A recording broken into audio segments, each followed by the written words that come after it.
Білім күні қолына гүл ұстап, мектеп формасын киген жеткіншектердің бәрі көңілді.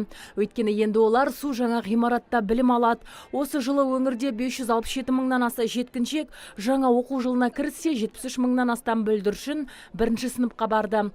Салтанатты шараға облыс әкімінің орынбасары Ербол Садыр қатысып, оқушыларға жақсы тілегін жеткізді. Сіздерге осындай үлкен, қазіргі барлық талаптарға сай келетін 1200 орындық мектеп биылғы жылы пайдалануға беріліп отыр. Қазіргі цифрлық технологияның дамыған заманында біз осы бағыттағы балалардың білімін жақсартуымыз керек. Ол үшін біздің мектептеріміз осыған сай.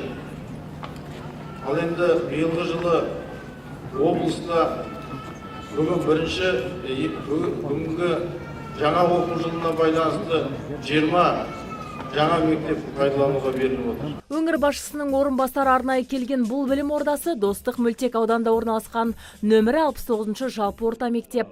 Құрылысы өткен жылдың мамыр айында басталған нысан жоспар бойынша желтоқсан айында бітуі тиіс еді. Алайда мердігер компания қызметкерлері жұмысты уақытынан ерте бітірген. Дегенмен мамандар нысанның сапасы жоғары деңгейде деп отыр. Шара аясында мердігер мекеме басшысы білім ұясының символикалық кілтін мектеп директорына тапсырды. Кілтті салтанатты түрде тапсыруға рұқсат етіңіздер.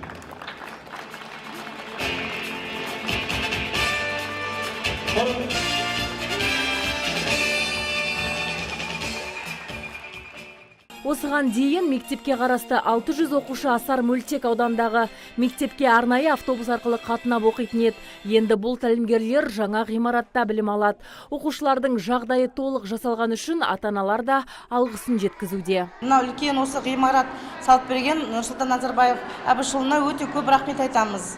Мына айтып жатыр, бірінші, екінші класстарды кітаппен жабдықтайды деп, осыны берсе өте көп рахмет айтамыз.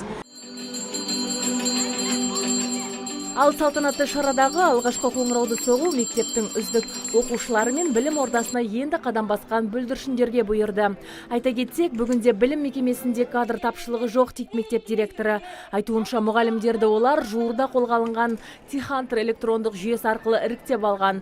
Салтанатты жиын барысында бірінші сынып оқушылары 3 тілде тақпақ айтып, жаңадан енгізілген оқу бағдарламасына дайын екенін көрсетті.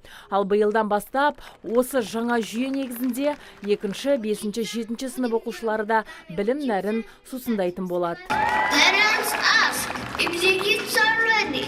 Should the band next is yes. Your only answer and the is yes. Өңірде жалпы 640 мыңға жуық бала білім алады. Оларға 69 мың ұстаз дәріс оқиды. Ендігі мақсат сол балаларға білім жүйесіне енгізілген жаңа бағдарламаға сәйкес жүйелі тәрбие беру. Ол үшін ұстаздардың да біліктілігін жетілдіріп тұрады. Азиза Мадияр, Талғат Қырғызалиев, ТВК телеарнасының жаңалықтар қызметі.